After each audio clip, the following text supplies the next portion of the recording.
There will be spoilers ahead. Lots of spoilers, so be careful, won't you?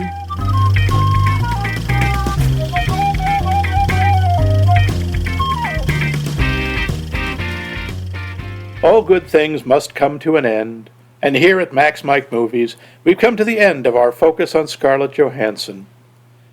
No more excuses to stare at Miss Johansson, hear her smoky voice, gaze into her glorious green on-screen eyes. Yeah?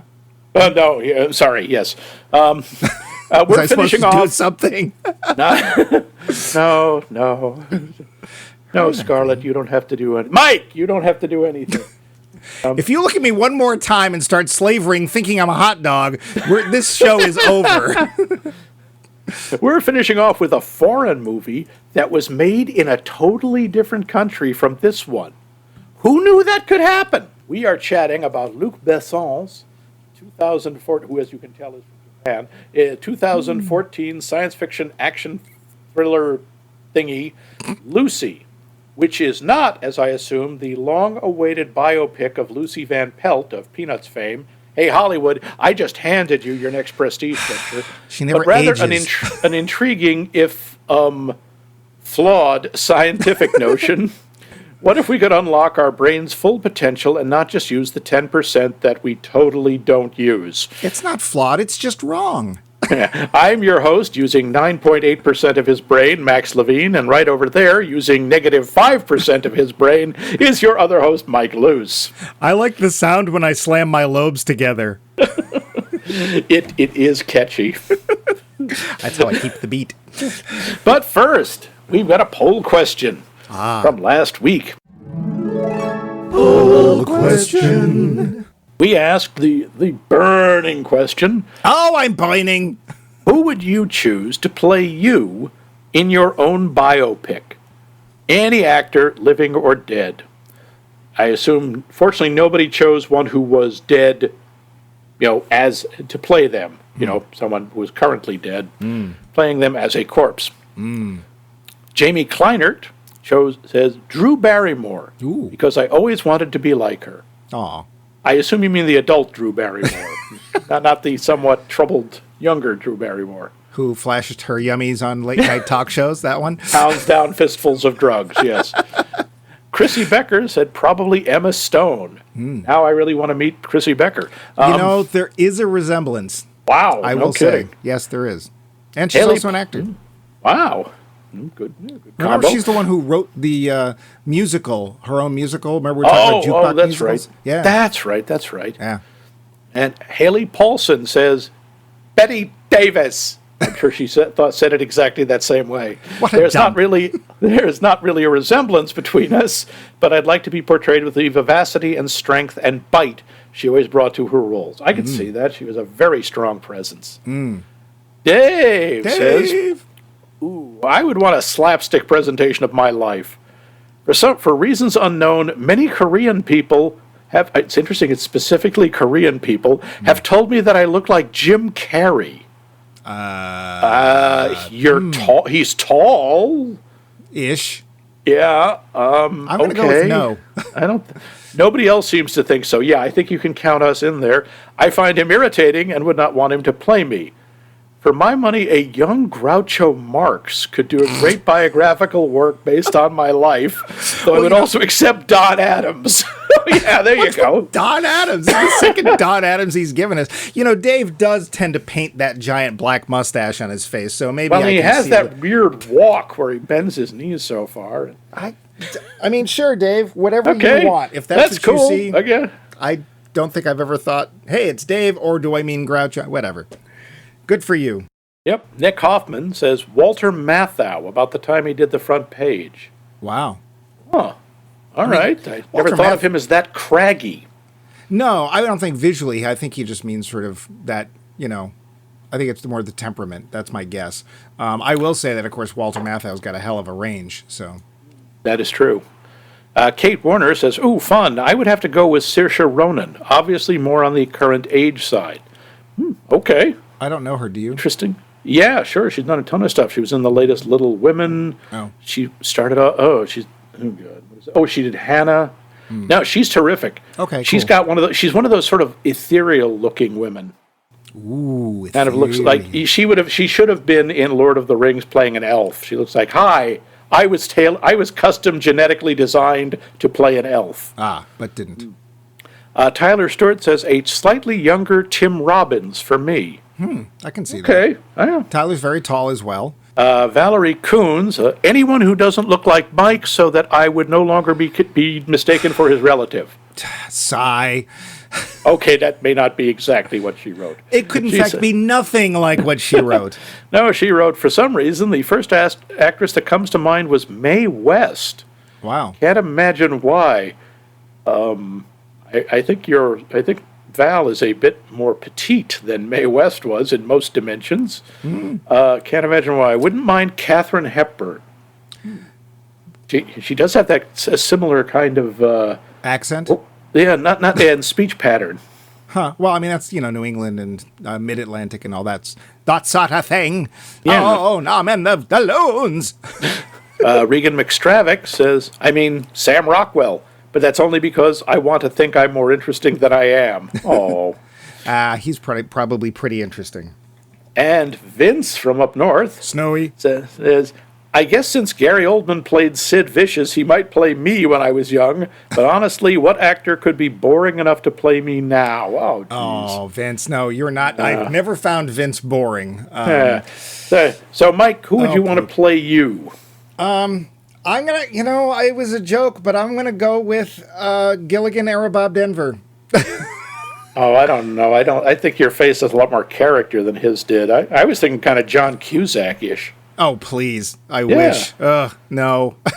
I like John Cusack, but there is no way that I would curse him with that role. And also, I just that's such upcasting for me. It's like, John and I share a gene or two. No. I'm going to go with Bob Denver. He's goofy. He's tall. He has dark hair. Sure. Whatever. How about you, Max? Well, I still go with Rondo Hatton, but no. I would kind of like to see like a younger John Rhys Davies. Oh, sure. Brian Blessed. Brian Blessed could work. Dave! Although both of them, the thing is, they have much more impressive voices. They have those glorious basso profundo voices that I do not have. But you are so always saying, "Fly, my Hawkman, fly!" Well, it keeps coming up in conversation. I'm not doing it on purpose. Yeah, you conjure your hordes to fight off the wild turkeys. Turkeys. You wait, people will see. They called me crazy. But anyway.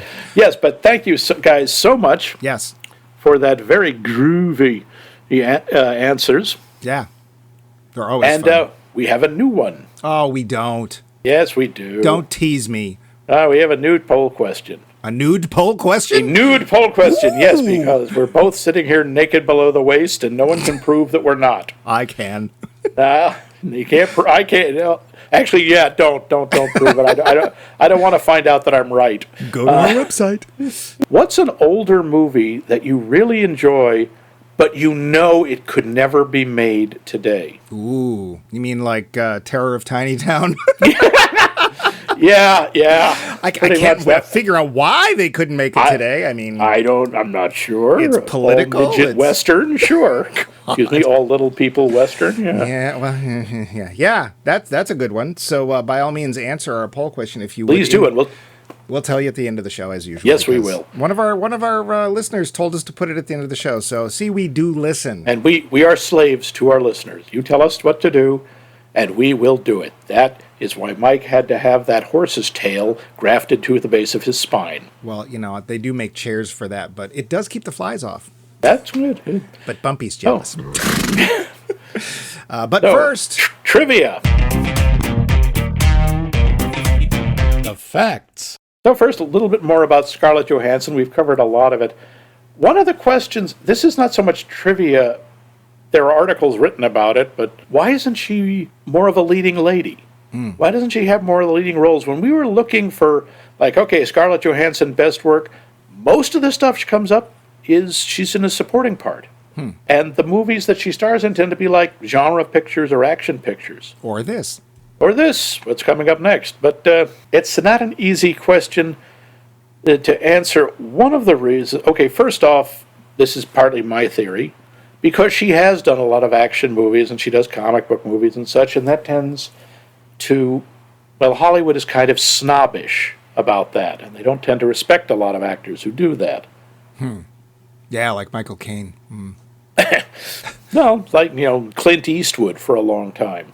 Yeah, I didn't like his superhero films either. Yeah, but again, genre films. Yeah. The other thing is she can be a little problematic. Oh? Well, kind of divisive. It's not, I don't mean like she does terrible things to people. We're not talking Kevin Spacey here or anything. It's just, well, she tends to say what she thinks, and what she thinks is not always in sync with the mindset in Hollywood. And what does she think, Max? Well, there's things like when she has often accepted roles that a lot of people feel are inappropriate. Oh, See our episode on Ghost in the Shell, where she was playing basically a character who's supposed to be Japanese. She was almost in a movie called Rub and Tug, where she was going to play, they're cops, she was going to play a transgender man until there was a rather massive backlash against that. Right. She spoke out about that, saying, I think actors should play whoever they want to play. And, it's tricky. It's a difficult... Actually, that'd make an interesting discussion question, too. Yeah. But we'll talk about that. And, well, there's also, like, her defense of Woody Allen. Oh. She did a bunch of movies with him, and she said, yeah, I believe him when he says he didn't do what Ronan Farrow says he did. Oh. Yeah, that's a bit awkward. Yeah. Okay. Weird. Yeah. Anyway. There's a direct quote from her once. People have said, like, oh, you should be more of an activist. You should speak out more on these issues. And this is a direct quote. I don't think actors have obligations to have a public role in society. Some people want to, but the idea that you're obligated to because you're in the public eye is unfair. You didn't choose to be a politician. You're an actor. And she's not wrong. I don't disagree with that. Yeah. Why should she be forced to do something? Now, if she wanted to and put herself to a good cause, I'm sure that we would applaud her for it. Yeah. But she shouldn't be condemned because she doesn't feel that she needs to be a political activist or come out with a position on political issues that she may not know about or understand. Quite honestly, I think a lot of actors who come out and say, yeah, I'm in favor of this or opposed to that, may not be as informed as they should be. Right. Never mind the fact that, they're probably selling whiskey over in Japan. Yeah. But only in Japan. So, anyway, this is just something to think about. Again, a lot of this is speculation. But Well, I'm betting there's tons and tons of trivia about Looooothy. Well, there's some. Not really tons, but... this was, as I say, directed by Luc Besson, who, as we know from The Professional and Fifth Element and many others. He is French. Did I mention that he was French? I made this movie while smoking. Fromage facile. Yeah. Now, the budget for this movie was $40 million. Take a guess how much it made. $20 million. $458 million. What? Yeah. As of 2014, it made the most money of any French movie outside of France. Holy merde. Yeah, this was incredibly successful. Really? Also, yeah. Huh. Yeah. I the only reason I think there wasn't a Lucy 2 and 3 is because Luc Besson doesn't really do sequels. Although apparently he talked about doing a sequel to The Professional with an adult Natalie Portman, but it never came about. Well, color me surprised. In an interview in March of 2014, Luc Besson said this project took 10 years to become a reality. Apparently the script took 9. Should have taken 10. He admitted that he knew some scientific assumptions in this movie were erroneous. What, you mean the major one the entire film's based on? Yeah, let's talk about the elephant in the room. This is 2014 when this was made, got it? And the idea that it's based on the idea that humans only use 10% of their brains. This is a widely circulated myth. It has been debunked over and over and over. The closest anyone can get to it is, well, technically we only use 10% at a time. I looked into that too, and that's not even true. They're saying that most of the time, all of the areas of the brain are being used in some way or another. And in fact, when it's particularly called upon, it can account for up to 20% of the fuel we take in. Like it's using 20% of the resources. So yeah, this would be wrong. Please, I challenge scientists to examine my brain and they will find nothing. That's what I've Thank always you, found. Floyd R. Turbo.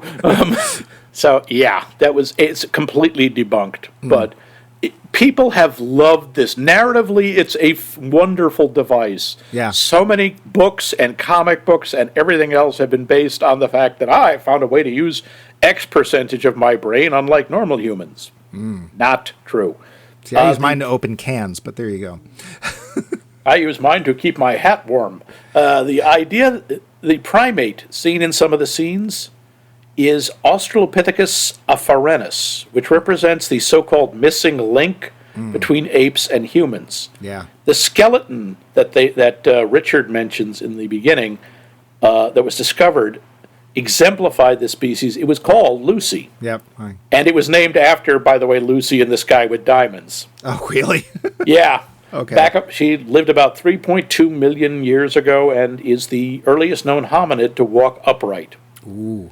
By the way, the music that plays during the scene when Lucy does the whole creation of man, finger-to-finger thing is called Lucy Meets Lucy. I see. The scenes in Asia, which is the only place we're ever told, is I'm here in Asia. Yeah. No doubt what she had just been going to club. And she's on the drug. yeah, well, that does come into it. Yeah, it apparently takes place in Taiwan, despite the fact that Mr. Zhang and all of his people speak Korean. Yeah.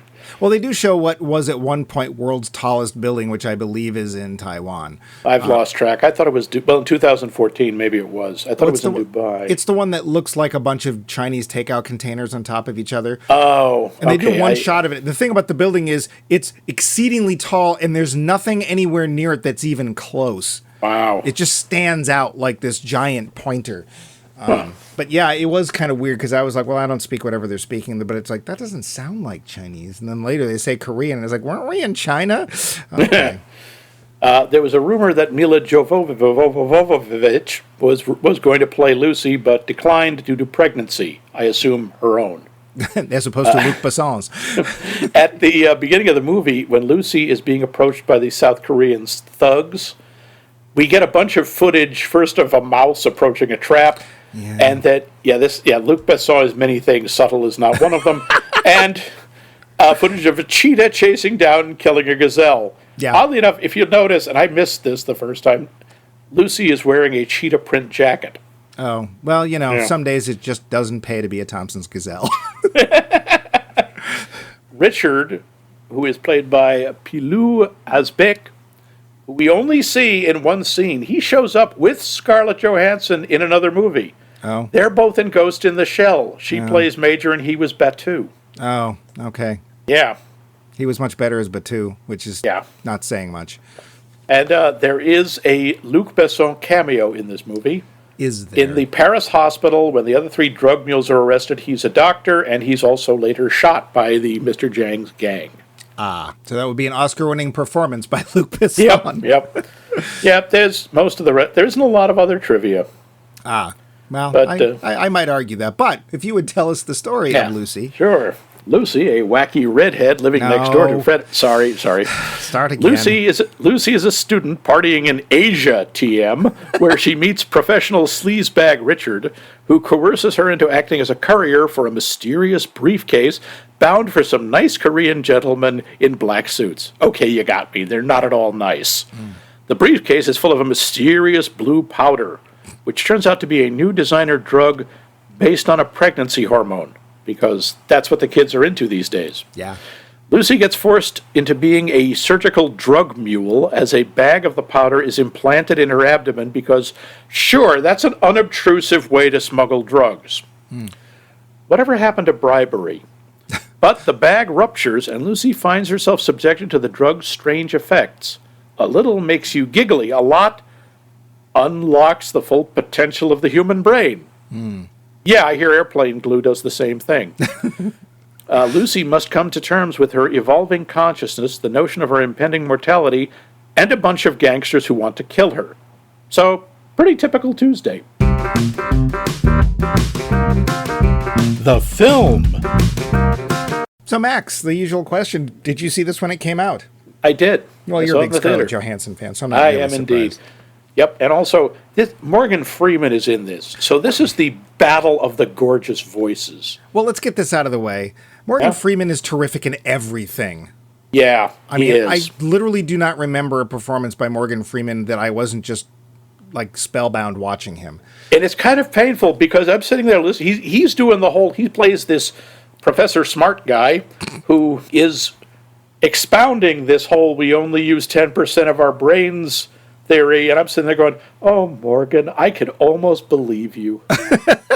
Well, and that's the thing. So we have this crime, like, gangster film, and then suddenly we're in a PBS special. Like, it's this really weird, like, now cut to Morgan Freeman on Channel 2, WGBH, and he's lecturing. And the thing is, Morgan Freeman in this film has probably done more for bad science than anyone else, because quite honestly, he sounds like when he does all those voiceovers for those science shows. So I can totally see people going, oh, this must be true. Morgan Freeman's telling me it's true. And I'm sure he has an effect. Honestly, if you want to put forth a theory that, like, you want people to believe, hire Morgan Freeman, because I'll believe just about anything he says. Honestly, if you had more... Yeah. Hello, I'm Morgan Freeman. The Earth is flat, as we all know. I'd probably be like, I knew it. Okay, that makes... Yeah, thank you, Morgan. Thank you for telling us the truth. I feel such a fool. There was part of me watching this that was sitting there thinking, I think inwardly he's biting his tongue because he doesn't want to say this stupid crap. But okay, 10%, you know. By the way, this was another piece of trivia. I sort of left this out, but it kind of fits here. There is a podcast called Hi, Everybody, a bad medicine podcast, which judges films on their medical accuracy. Oh, boy. Yeah. This one is judged as 10% medically accurate. I assume the 10% is, yes, humans have a brain, and yes, you can open up someone's stomach. Yeah. Well, all that I gotta means, say, by the way, it is 1/10 as accurate as the human centipede, which billed itself as 100% medically accurate. all I gotta say is that those are some potent bath salts, you know, because that's what it looks like. It's blue. Oh, you're trying to tell me a woman produces a hormone that's not only crystalline, but it's blue? Okay, it is not crystalline, but CPH4 is real. It is a hormone. It is secreted by pregnant women around the 6th week of pregnancy, and it does help with the growth and development of the brain of a fetus. It is not an atomic bomb, as the doctor says, and I don't think it gets you high, and I don't think anyone's bothered to try to synthesize it. But it makes your skin silky soft. Well, it certainly did in her case. But, yes, the drug, I'm sorry, it looks like the blue meth from Breaking Bad, or it looks like if you dissolve it in water, barbers would keep combs in it. It's, for some reason, right? That stuff's actually, which sounds like, oh, that's what you do when you kill a barber. You commit That's what it does. Yeah, we're looking at a case of 4 counts of barbicide. Yeah. There's really only 2 actors in this film. There's a bunch of other bit parts. Mr. Jang, the criminal boss, does fine. I don't know anything about that gentleman's work, but he seems menacing. I believe he's a jerk. I think Amr Waked. Is he the cop? Pierre Del Rio, the cop. Otherwise I think he's Peter terrific. of the River, but whatever. I think he's terrific. I mean, hell, who could forget his performance in Geostorm? Oh, God. Why are you doing this to me? Don't bring up that, but don't watch that movie. I'm a naughty Don't make boy. us come up with a series where we have to watch that movie again, because, Geostorm stinks. No. I still smell it. I've been scrubbing and scrubbing, and the stent won't go away. And stent, by the way, is stench and scent put together. I did like Captain of the River. He was cool. And I did have to notice, though, that pretty much in general, all of the French cops were very kind of scungy looking. Don't know why. He has a tiny part. I like him where he is, but he literally, when she shoves him out of the way to drive herself, that's basically saying, yeah, you got a tiny part. Don't talk. It's really just Morgan Freeman, because I don't care how big his part is. He just is. His presence fills whatever volume you give him. Yeah, it's like, get the camera off those guys, get back to Morgan. And speaking of which, this series being about Scarlett Johansson, what do we think about Scarlett in this film? I think she does a really good job as a giga intellect. Okay. A super intellect. I think this is another one of these where she doesn't talk a great deal, although when she does, I think it's very effective. And I think I like the range she shows. At the beginning, she's sort of this, she's in the middle of a terrifying situation. She doesn't understand what's going on. She does, I thought, a really good job when they're dragging her in to see Mr. Zhang of conveying the sense of terror and powerlessness. Yeah. Then when she is exposed to the drug, admittedly, a lot of what she does is sort of stare. Yeah. There's a lot of that. Oh, well, when she gets exposed to the drug at first, she thrashes around and ends up on the ceiling? And levitates, yeah. I'm not sure how that works. Well, we'll come back to the science part because it gets dumber than we even have already mentioned. But yeah. I do like the fact that she exhibits quite a range and that the character in the beginning of the film very quickly goes away and we don't see her anymore. Her staring and her deadpan delivery, I didn't find particularly nuanced. It's okay, but I don't really blame her for it. I'm going to go out and say it's Luc Besson's fault. He does tend to like that in a lot of his actors, especially the women. Yeah. I remember that even in The Professional, a lot of all right, Natalie, I want you to look into the camera and stare. Yeah. Good. Yeah. Cut! Monsieur Reno, you need to be all the acting in the world. Actually, I love Jean Reno, but... Oh, he's terrific, but a lot of what he does... All right, John, sit in that chair, stare at the wall. But all then, right. We're going to be here for 15 minutes. No. Yeah, I know. I think we've seen better from her. And I think we have, but I think that's the question of the movie quality. But yeah, and I think it's also fair to say in the films that we've watched, we've seen quite a range from her, and that this is not necessarily the best evidence of her being a top level. This wasn't actor. A good showcase for her. I mean, she takes what she's given and she does a good job with it. She's just not given very much. I have one of my notes is, so at 20% brain capacity, her posture gets better. Well, let's face it, Max. As soon as that bag opens, she has an origin. Yes. That's what it is. This is borderline superhero stuff. Yeah. Oh, it's not borderline. When she has her origin, she becomes undefined power lass. Yeah, she basically starts off with like heightened perceptions, and as she goes along, we've got telepathy, telekinesis, matter rearranging, instant language learning, mind control, instant universal translating, pushing cell signals out of the way. Yeah, and then like altered time. Basically, she has super special effects powers. Yeah, there doesn't seem to be like, and they keep saying, poor Morgan, I feel so bad. He's like, at 20% of your brain's capacity, you can start to control your own body. So at one point she changes her hair, and then at one point she then goes to sleep and it changes back because it's temporary. I don't know. Yeah, and at one point, I guess when the drug is wearing off or something, she calls Morgan Freeman. I like that scene because she first off finds his phone number, then she appears on the TV, she appears on his phone, She makes the phone, she's demonstrating what she can do, and she says, my cells are growing at an uncontrolled rate, which apparently causes you to disintegrate? Or as I have the Thanos snap syndrome, where she starts to turn into sand. I don't know. On a plane, yeah. Yeah.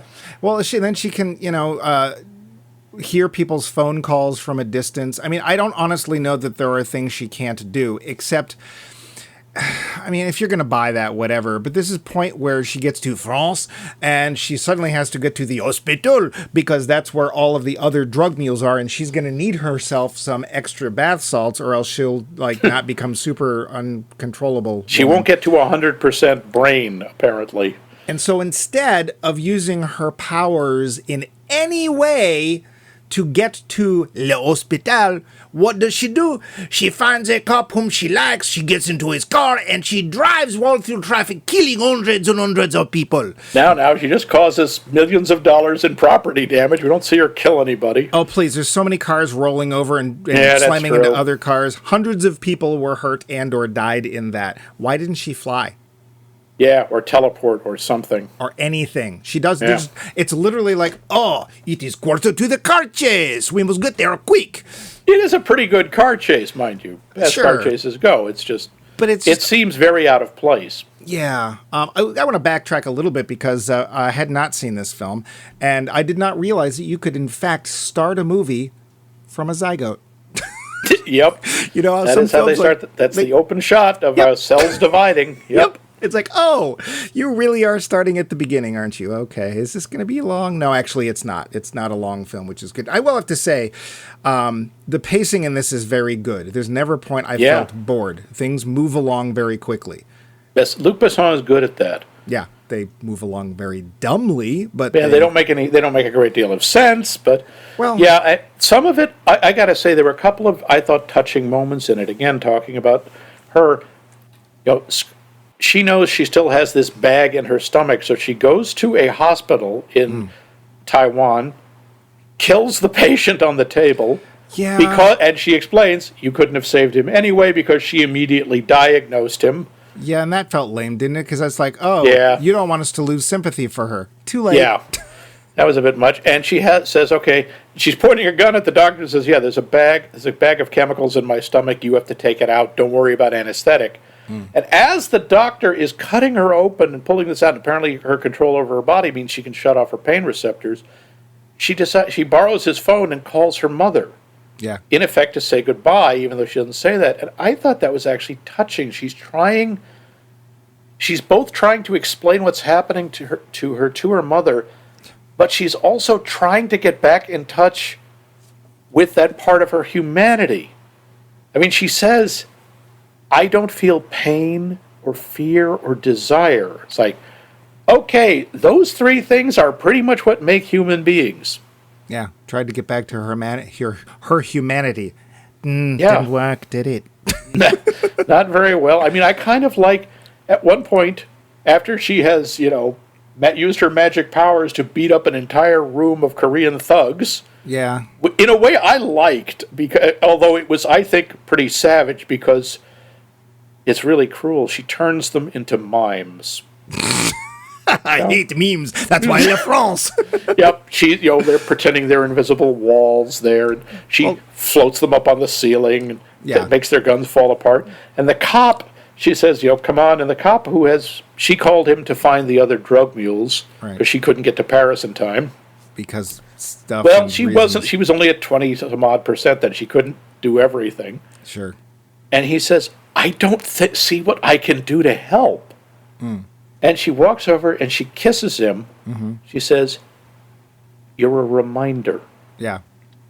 And it's like the connection. And also, I'm saying, and then he goes with her, because if Scarlett Johansson kisses you, you go with her on the off chance she might do it again. Yeah. Well, that call with the mother, I would have thought touching, except they had to throw in a line from the mother where she's like, oh, you're breaking up your brain. Because if the mother had been listening to the things she was saying, she'd be like, oh my God, my daughter is on drugs. What's going on? I was saying, I remember the taste of your milk. Okay. I remember this cat from when I was 6 months old. No, you don't. You're high as balls now, dear, aren't you? I'm really. And it's either that or the mom's doing laundry and not paying attention, because what she's saying, it's like, I get what we're doing here, but what she's saying would scare the crap out of any parent. And she would be like, you need to come home right now. What's and the mom's like, I'm getting on the next plane. Yeah. And the mom's like, oh, that's nice. Thank you, dear. I love you too. Goodbye. Yeah. There's also, there's stuff we see with the so-called explanation. I think that's one of the things I find most annoying about this whole 10% theory, is that we have to have Morgan Freeman telling us how this works. And at one point we actually get Animals Screwing, the motion picture. Well, he's explaining about how cells either become immortal or they reproduce. Then Right. in case we don't know what reproduction means, Here's some lions. And we get here's this some PBS pigs. documentary footage of animals having sex and giving birth. And there's actually a lot of stock footage in this film. It's nice stock footage, yeah. but it's like, didn't we stop doing that in the 60s? Okay, yeah, whatever. Otherwise, Look, the budget was $40 million. I am imagining $39 million of that went to Morgan Freeman and Scarlett Johansson, so they didn't have a lot left over. I suppose. I mean, it's probably no surprise that we don't think this is her best film ever. There's, again, we talked about the tonal shifts in films, like last week's Rough Cut, whatever the heck it was. It was rough for all of us here at the show. I think that we've got at least 2 movies going on here. And I think that both of them could actually have been fun. Like, I'm fully willing to believe that Luc Besson can do a really fun, quick-moving action gangster caper.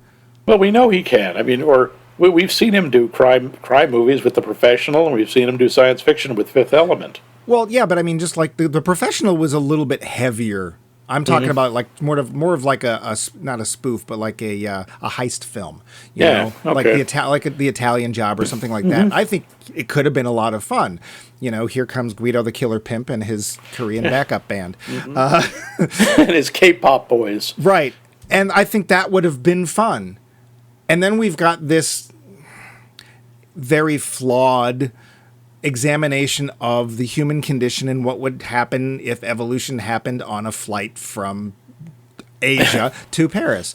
And that could have been really interesting. The 2 films, to me, just really don't go together. I know there has to be a reason why she has to be running around, but it just seems like when you're talking at 40%, okay, you can lift people, you can see phone calls. I mean, I don't know why I'd want that power. Well, she can see the entire electromagnetic spectrum is the idea. She can see the digital signals. She saw words in the signal. She actually read words in the calls. Her brain translated it, yeah. Sure, whatever. It's just like... Yeah, no, it doesn't... Oh, no, scientifically, this doesn't make any sense at all. By the way, neither does the drug itself. Why would you do that?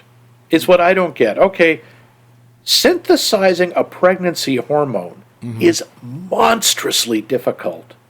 It is so... you know this if you've ever read anything about fertility treatments. It's incredibly difficult. It's incredibly expensive. And they didn't notice that if you take a spoonful of it, you get superpowers? Well... Here's the thing that it was very subtle, but my feeling is that they were trying to suggest that they didn't synthesize it. Oh. Because there's one point where Morgan Freeman basically says, oh, that's funny. I thought they couldn't do that. Well, I guess they figured out how. And it's like, I don't think they did. I think yeah. Oh, that's disturbing as hell. Well, it makes Mr. Jang that much more nasty and evil, right? Yeah. So, yeah. Which, you know, as disgusting as it is, actually fits into his character, and it's like... It does. The guy's completely amoral. He's a brutal, psychopathic killer. Yeah. I think the amount they say that the pregnant women produce is tiny, and you wouldn't be bathing in it.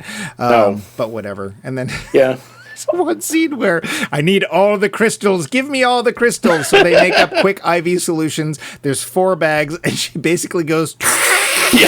Yes, somehow, her veins suck the stuff into her body. Yeah, because why not? And then there's that scene, and I'm sure you thought the same thing. Stuff starts flowing out of her and forming this mega computer, and all I could think of was Canada. Canada. Yeah. Except I was thinking Canada. that, or oh god, she's turned into a Borg queen. Yeah.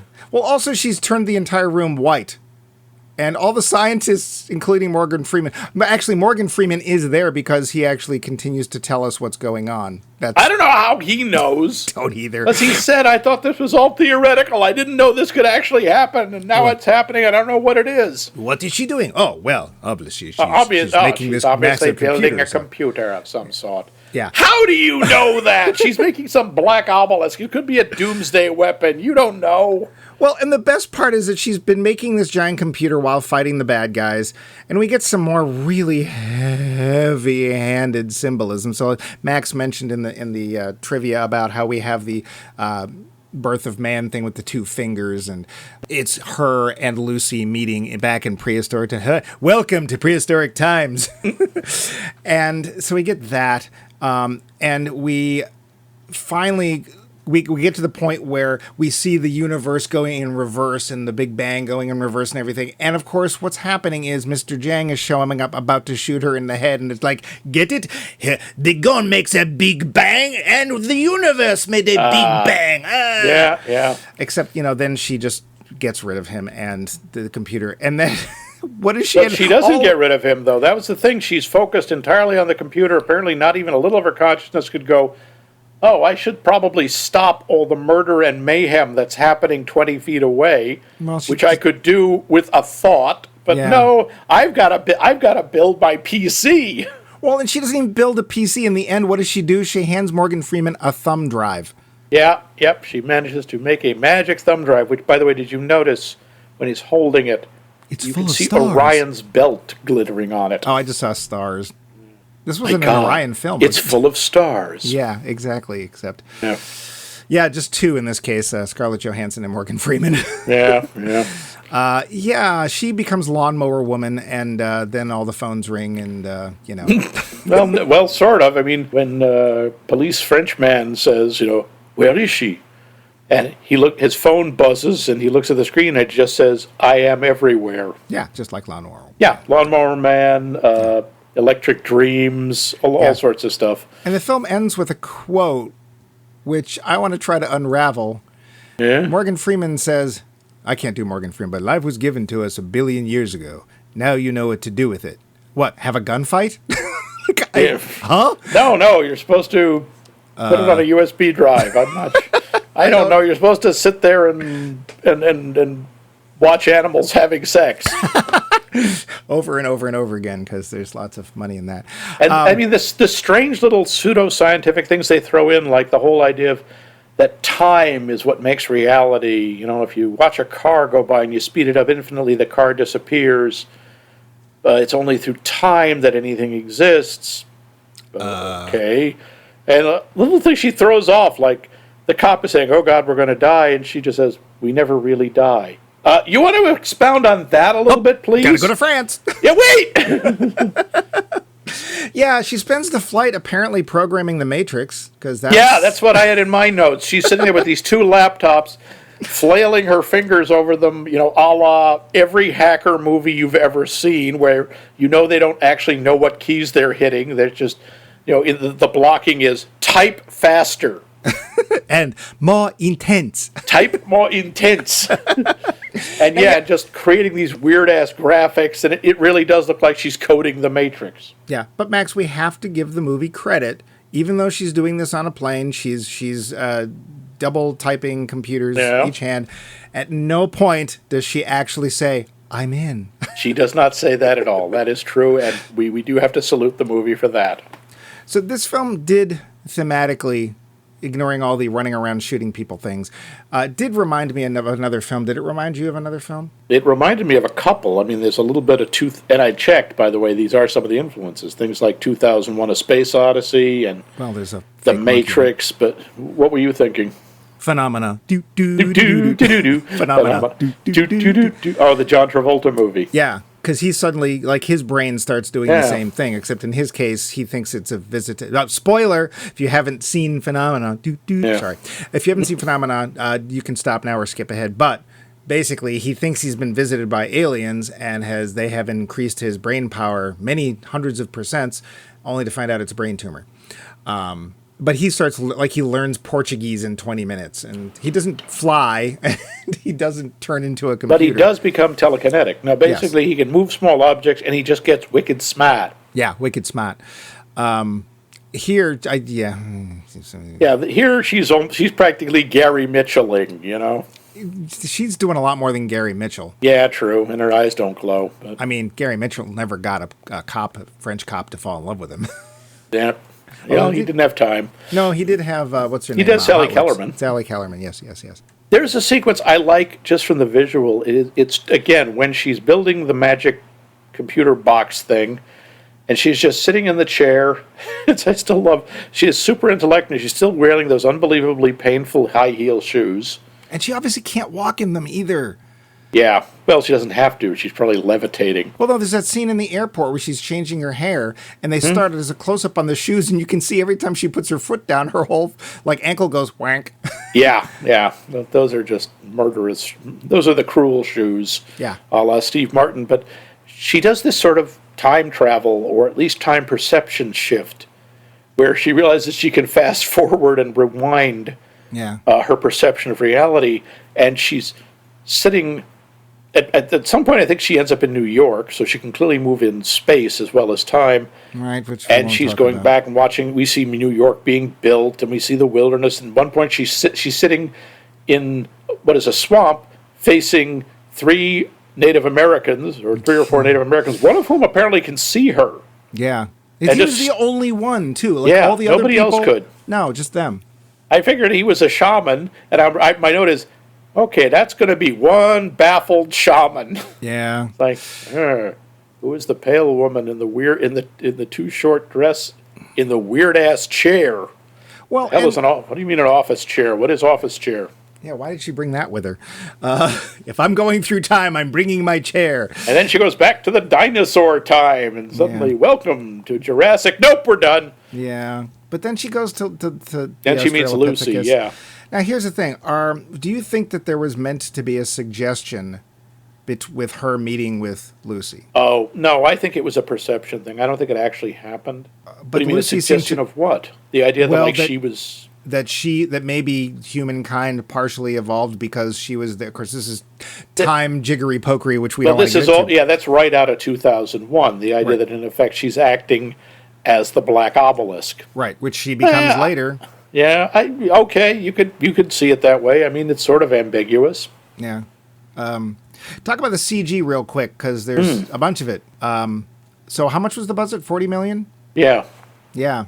Didn't leave a lot out for the CG, did they? Not too much. I mean, I thought the disintegration effect when she's falling apart on the plane was pretty good. Yeah, but the black stuff in the computer looked very, very not real. That looked very much like college student stuff. And Lucy, quite honestly, I think I met her in Skyrim. Oh, you mean the actual Australopithecus? No, I just don't think it was animated very well. It just didn't feel at all real. Much like Skyrim. Well, they're really trying to guess at what she might look like, but yeah, the animation was it's like, oh, hello, CG creature. Yeah. And never mind the dinosaurs, which was like, okay, you figured this scene's only 15 seconds. We don't really have to bring our A game. Well, and it's funny because she shows up in Welcome to Dinosaur Times, and there's a dinosaur of some sort. I don't know what kind it is. It doesn't matter. It's not a T-Rex, which is fine. And it's eating or doing something. She shows up, and I swear the dinosaur whips around and goes, how are ya? And it comes running at her. Like, oh, I'm going to ignore this large meal and go eat this tiny little woman. Yeah. I don't know what you are, but I'm going to eat you. I swear the smile, the way I swear it's going to sound like Fozzie Bear. That's just how that dinosaur. Waka waka. Pretty much. Whatever. Okay. And also, what is the point of her playing with time? Like, what is that supposed to do? Well, she's talking about how time is what defines reality. Yeah. So she's playing with her perception of it. She's still trying to get used to it. I mean, let's face it, if you've suddenly become God, aren't you going to start playing around a little bit with the powers, see what you can do? Yeah. Wasn't she the one who did the voice in Her, or She, or whatever Yes, it was? in Her. Mm-hmm. So this is the second time that Scarlett Johansson has become all-powerful, and, evolved. And you know what? I'm okay with that. If there's going to be a God, it can be Scarlett Johansson. All praise Scarlett, blessed be her name. Thank you for letting Scarlett into your life. Triumph of Scarlett. Yep, that's right. But would you like a copy of the Johansson Tower? That's going to give you some literature. But I think we've gone as far as we can go in this. We should get to the surprise. Yes, the bomba surprise. The finish. So, Max. Yes. You saw this when it came out. I did. And what did you think of it at the time? Do you remember? Yes, I remember I got to look at Scarlett Johansson for 90 minutes. You don't remember what you thought of the film? No, I thought, I was kind of, I walked out, and it was one of the movies I went out going, Like, I liked her. I liked Morgan Freeman. I liked the cop. I liked a lot of the performances. Yeah. It's like, okay, I had I mean, they lost me at the beginning with the 10% brain thing. It's like, okay, no. Yeah. No. No. And I was like, all right, that was fun. You know, at least it moved along. Yes. I remember basically thinking it was, and quite honestly, I have not really changed on that. I think it's, How many times have you seen it total, do you know? Have you watched it more than two? I think I've seen it. It came on cable once, and I think I watched parts of it. It's got Scarlett Johansson, so I'll just watch this for a little while. Well, yes. So I'd say about 2.5 times. In case you haven't figured it out, Max has indeed let Scarlett Johansson into his life. Oh, if only I could. So it's not a big recommendation, is what you're saying. Yeah, I mean, if it comes on, and you don't have anything else to watch. Again, as Mike pointed out, the pacing is really good. The direction is decent. Visually, I think there are parts that are really interesting. When he's trying to get across I don't just mean her. I mean, when they're trying to get across some of the abstract concepts, I don't mean the obvious stuff with the damn animals, but like I kind of like the visualization at the beginning of the universe. It looks nice. Yeah, it looks cool. Yeah. That's really what most of this movie is. Yeah, it looks cool. Yeah. And it's some fun ideas that don't make sense, but if you don't think too hard about it, you just want to watch something that just moves a lot and things happen, sure, why not? Things happen. That is the faint praise right up there with it's in focus. Yeah, it's pretty much, well, things happen, yeah. Now, you did not see this when it came out. Well, here's the thing. I thought I had. Oh, that's right. You got it mixed up. This is totally a film I saw when it came out, and action film. Oh, no, that was Salt. Okay. Another one-word Mila movie. Jovovova. No, that was Angelina Jolie. Oh, okay. So no, I had not seen that. And when it started, I'm like, again, the film's literally starting from a zygote. I hope it picks up some speed or we're going to be here a long time. Yeah. When two frames love each other very much. Honestly, it's garbage. It's 6 actors in search of a script. I mean, it is so dumb. The fact that I almost think it's a crime because Morgan Freeman, I'm sure, convinced some people that stupid theory is still true. Because he just has that power. And I will give him also kudos because he has the power to not let this film stain him in any way, shape, or form.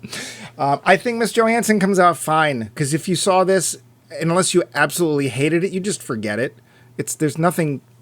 It's not particularly memorable. No, but I don't think it's garbage. Come on, we've seen real garbage. Oh, this is just inert. I'm sorry. For a film that somehow made $480 million, this is garbage. And I say it's garbage because it makes literally no sense. You said it took 10 years to make. Doing what? I don't know. I don't either. The pacing is good. I'll give it that. I wasn't bored, but it's also only 129 minutes, or an hour and 29 minutes long. So it's like... I'm glad it moves along. If there's a director's cut, I want it destroyed. It has a good car chase, but the car chase itself makes literally no sense, especially when we see her whipping back and forth in time and space. So, whatever. Yeah. There's too many films going on. Both of them might have been interesting on their own, but they're not. I expect better from Luc Besson. I've watched others of his films that I've liked much better than this. So considering all the talent that's involved with this, I think it's garbage. Now, does that mean you can't enjoy it? Yeah. No. I honestly think if I had been high, I would have loved this film. Oh, man, she's a monkey.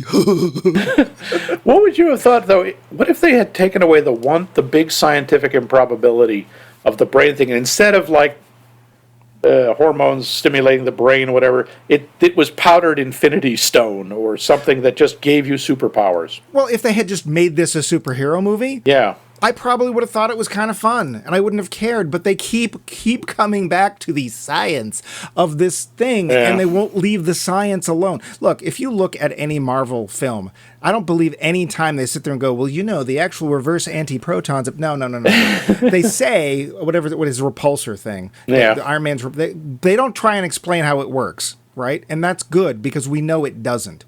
And why yes, does... or vibranium, what is vibranium? It's magic, basically. Yeah. It's magic metal. It's mithril. Because that's not the point. The point is seeing people do cool superheroic things. Yeah. And if he had done that and concentrated on that, her doing cool because it's this weird revenge film, but revenge seems so below the being she's turned into, you kind of wonder why she'd bother. There's too much talent and not enough film. That's my feeling. And these days, I'm a little bit more picky because I know everybody involved can do better, and I just don't see why they didn't. But I think it's a good time. It's just forgettable. Again, pot. Oh, I'm sorry, drug.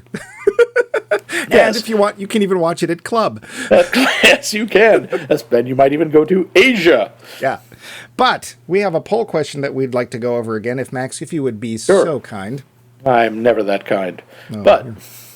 what is an older movie that you really enjoy that could just not get made today? Yeah. And it doesn't matter why. But do tell us why if you would. Yeah, tell us why. What is it about this movie that makes it unmakeable today? And you can tell us this you can either email us at maxmikemovies.com for triple bumpy bucks. You can go to maxmikemovies.com, our website, and leave a comment. You can reach us on the social medias, still Elon Musk free. Yay. On the Facebook or the Twitters at maxmikemovies. Or you can send an email directly to Mike's personal address, which I will now give you. Yes, you've tried that before, and it's not going to work. Right. I'll put it on the website. He'll never know. No, he won't. He's going to wake up in a bowl of cereal. Anyway, this concludes Scarlett Johansson. So what have we learned about Scarlett Johansson?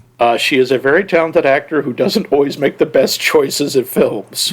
That's probably true. And but maybe she's also one of the most highly paid actors in the world, so she's doing something right.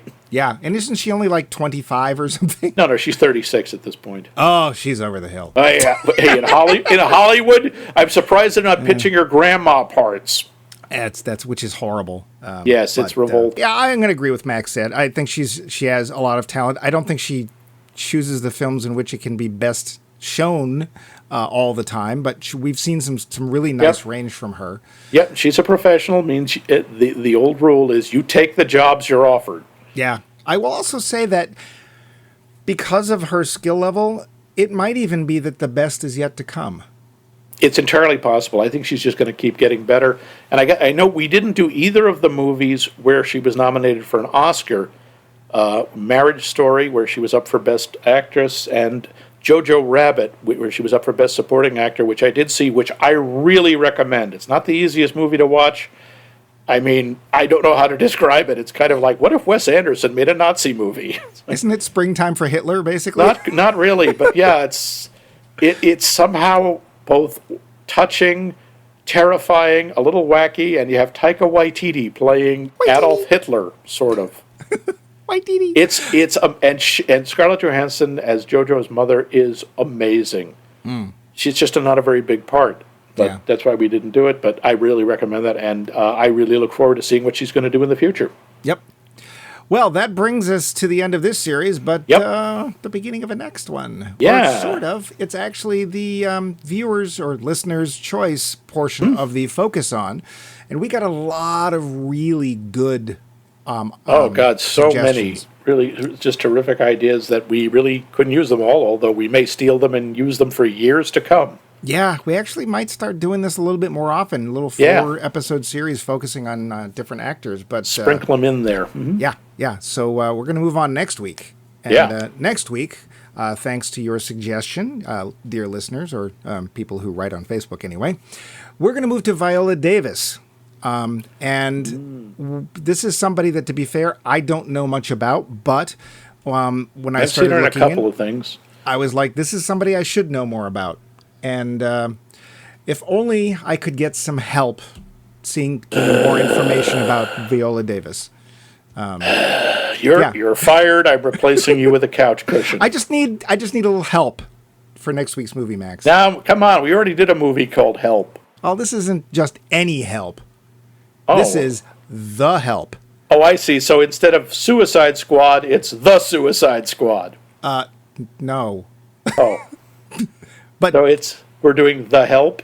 Yes, we're doing The Help next week on the Max Mike movies. Oh, well, that's the good then. And we'll see you the then.